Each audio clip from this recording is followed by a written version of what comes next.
As we're waiting for further proceedings here, I want to bring in our panel because, as I said, I do believe the Pope just walked right into the politics of climate change. It was a full-throated statement right there. No longer a problem that can be left to a future generation. Very strong statement. It was politics, was it not, Judge? It's a hot-button political issue because this administration has chosen to address climate change administratively through the EPA rather than legislatively in areas that Congress go. Very, very hot button. I thought he had saved these comments for his address to Congress. But he did not. No, that was a clear-cut statement on climate change. He also right invoked Martin Luther King's 1963 I Have a Dream speech when he said about climate and development, we have defaulted on a promissory note. Now is the time to honor it. Mr. King's speech at that time was talking about basically jobs and discrimination against people of color. By the way, it's worth noting at this time that the unemployment rate for African Americans is still higher than 10%. He did say that we had defaulted on a promissory note. I think that's the reference to the 1963 Martin Luther King. He's taking Martin Luther King's words about treating people equally irrespective of the color of their skin and attempting to extrapolate it to the economy. I was surprised at such an overt statement. Which I thought was a political statement of support for the President Obama, on climate change. I did not expect that welcoming remarks, I'm glad to be here, Mr. President, I didn't think that would include things like, I approve of your initiative to reduce air pollution. It seems clear that climate change is a problem. It is time to change. This climate change is powerfully striking our homes and our cities. I'm going to suggest that the President was aware of what he said because, as Emac pointed out, seated in the first row is Gina McCarthy, who's the EPA administrator.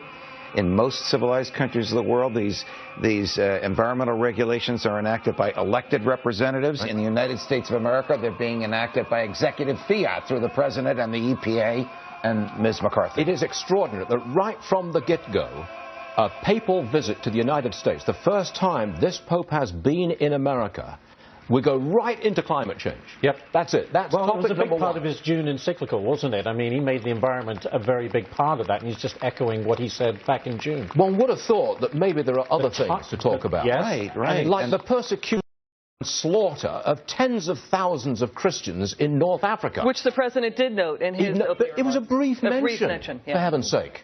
Just a tiny, fractional statement from President Obama. Who then nothing from Pope Francis. And the President then switched gears right to climate change after those remarks. Right.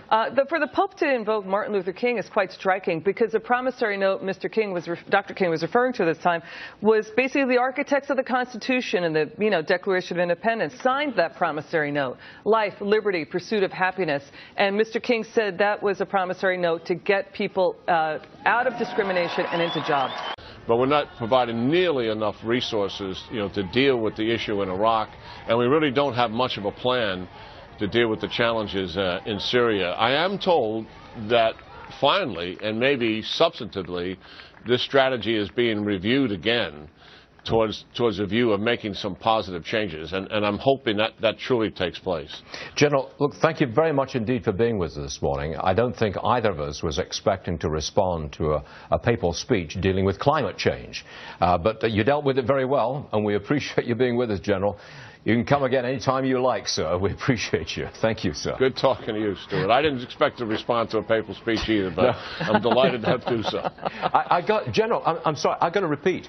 I was shocked at how much time the Pope spent on climate change and how he walked right into the politics of climate change. But again, I digress. General, thanks very much for joining us. We do appreciate it. Good talking to you, Stuart. Yes, sir. Okay. Liz Peake is with me with the Fiscal Times.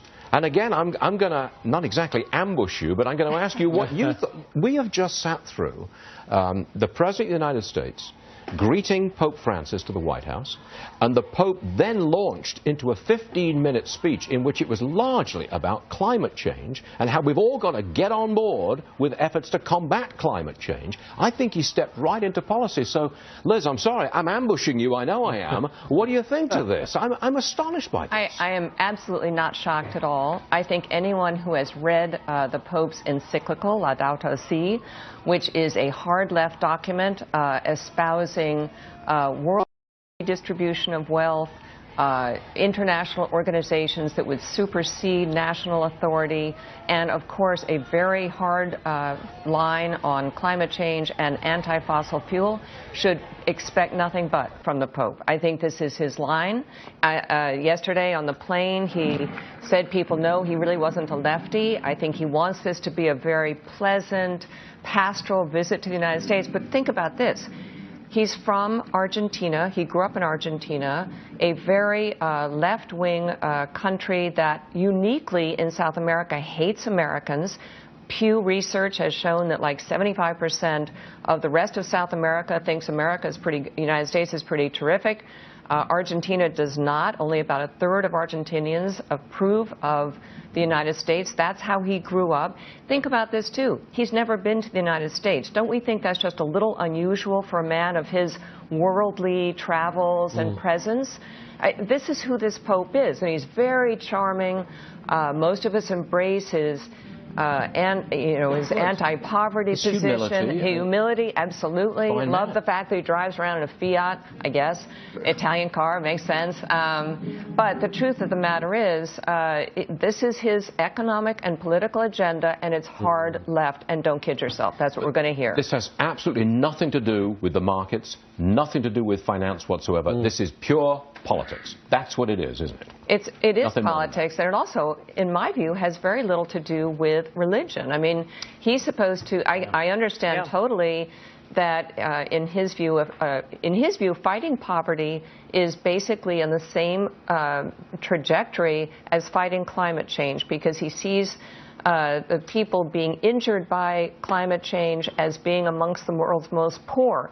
But what it is, he actually advocates in for less growth, a reversal of growth in the developed world to fuel growth in the underdeveloped world. How anti-development policies would help the poor of India or Africa is nobody's, I mean, who knows, right? It's not coherent. Tens of millions of people. Of course. You raise the price of energy, and what does that do to poor people in Africa, parts of Asia, Latin America? It impoverishes them. Yeah. And the Pope is now advocating precisely those policies. That's exactly right. It's hard to understand because it's incoherent. And honestly, everyone should read this encyclical, just as everyone should have read Obama's biographies before he became president. It's very revealing. What's really striking is that Uruguay, which is a tiny neighbor to Argentina, where the Pope is from, has become really a bastion of pragmatic capitalism, common sense capitalism, attracting business and investment. Now GDP per capita is higher than that of Argentina. It's extraordinary. Which once was the world's most prosperous nation. That's right. Amongst the top 100 years ago. That's right. But to Liz's point, I don't think we should. I know you're surprised, but we know this is his. What's surprising is the occasion, the timing of this. We thought it would come in Congress, not on the White House lawn. Where's the statement about saving my soul? Where is the religious, spiritual? That's the question, right? The Holy Father is in the United States of America, minister to my soul, to the soul of all Catholics, all Christians. Come on. I am a Catholic. I want to know how to get into heaven. I don't think climate change is going to be particularly relevant to that. I don't mean to be facetious and sarcastic. I don't mean to be that way. But I was shocked at the prominence of climate change in that message. I am, too. And it's interesting because he has a real opportunity in the United States, doesn't he? I mean, this is a country where organized religion and Catholicism is sort of questioned. It's under attack in various parts of the country. I would think he would want his message to be universal, to play up the humility and the aspects of his doctrine which are so appealing to everybody.